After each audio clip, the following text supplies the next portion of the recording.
Hello everyone, আমরা চলে যাচ্ছিলাম সেদিন মুকুন্দনগর ঘাটে। তো টোটোয় করে চলে যাচ্ছিলাম।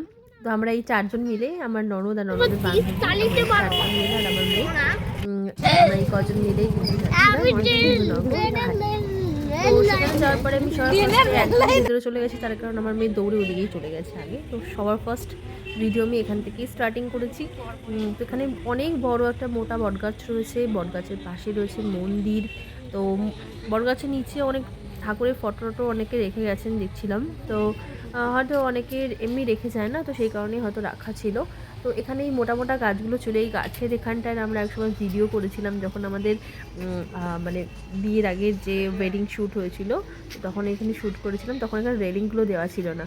তো এখন এখানে রেলিংটা করে দিয়েছে। তো আমার মেয়ে একটু ঘুরে আমার মেয়েও একটু ঘুরছে, আমি ওর পেছন পেছন ঘুরছিলাম।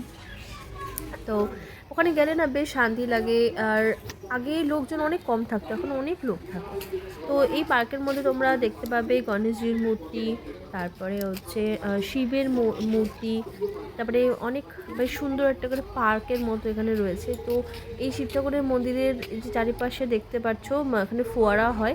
তো সন্ধ্যাবেলাতে এই মানে জলের এই ফোয়ারাটা চালায়, মানে সন্ধ্যা যখন হয় ঠিক ওই সময়টা। আমরা যেহেতু বিকেলে গেছিলাম, তো সেই সময়টা চালায় না। তো একটু আমরা ঘুরে নিচ্ছিলাম, বাগানটা একটু ঘুরছিলাম। বাগানে এখন গাছ অনেক কম, যেহেতু শীতকাল সবে, তো এই সময় অনেক রকম ফুলের গাছ থাকে না। তো সেক্ষেত্রে ওখানে কিছু কিছু ছোটো ছোটো গাছ লাগিয়েছিল, সেই গাছগুলো মানে শীত যখন বাড়বে তখন এগুলো হবে। তো সেগুলো তোমাদের কাছে শো করছি। তারপরে পেছন দিকে তোমরা বাচ্চাদেরকে যদি নিয়ে আসো, দেখতে পাচ্ছ পেছন দিকে বেশ সুন্দর সুন্দর আমাদের ইসে রয়েছে, এদেরকে একটু হাই করে নিচ্ছিলাম।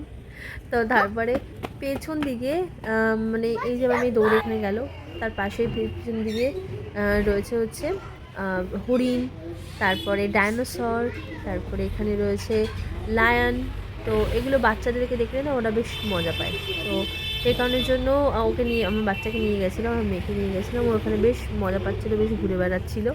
তো তারপর এখানে যে বাগানটা রয়েছে, এই বাগানে যে গাছগুলো রয়েছে, এই গাছগুলো না যখন অনেকটা হচ্ছে যখন শীত হয়, তখন ওই জানুয়ারি ফেব্রুয়ারির দিকে এই ফুল গাছগুলো বেশ ভালো ফুল দেয়।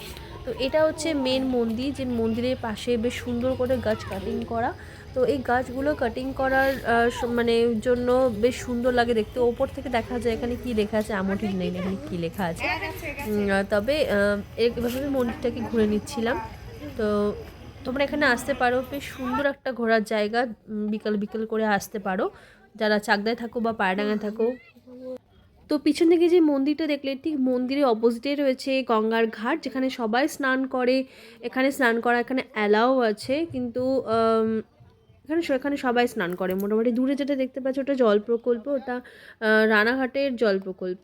তো এখানে গঙ্গার জল পুরো অনেকের বাড়িতে বাড়িতে পৌঁছায়। কারোর মানে যে পাড়ার মোড় মোড় থাকে, সেই মোড়ে এখান থেকে জল পাওয়া যায়। তো বেশ পরিষ্কার পরিশুদ্ধ জল পাওয়া যায়, আমরাও খাই, বেশ ভালো।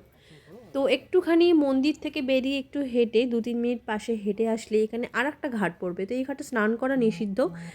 তার কারণ এখানে না মানে চোরাবালি যে বলে না, তো সেটা এখানে আছে। তো সেই কারণের জন্য এখানে স্নান করা খুব বিপজ্জনক, যখন তখন পা হড়কে একদম গভীর জলে চলে যেতে পারে। সেই জন্য এখানে স্নান করা একদমই বন্ধ। অনেকে জল টল নেওয়ার জন্য এখানে নিতে পারে, এখানে স্নান করা একদম নিষিদ্ধ করে দিয়েছে। তো এখানে অনেকেই মানে প্রাণও হারিয়েছে এখানে জলে ডুবে। তো ঘটনা শুনে থাকলে তোমরা জানতে পারবে।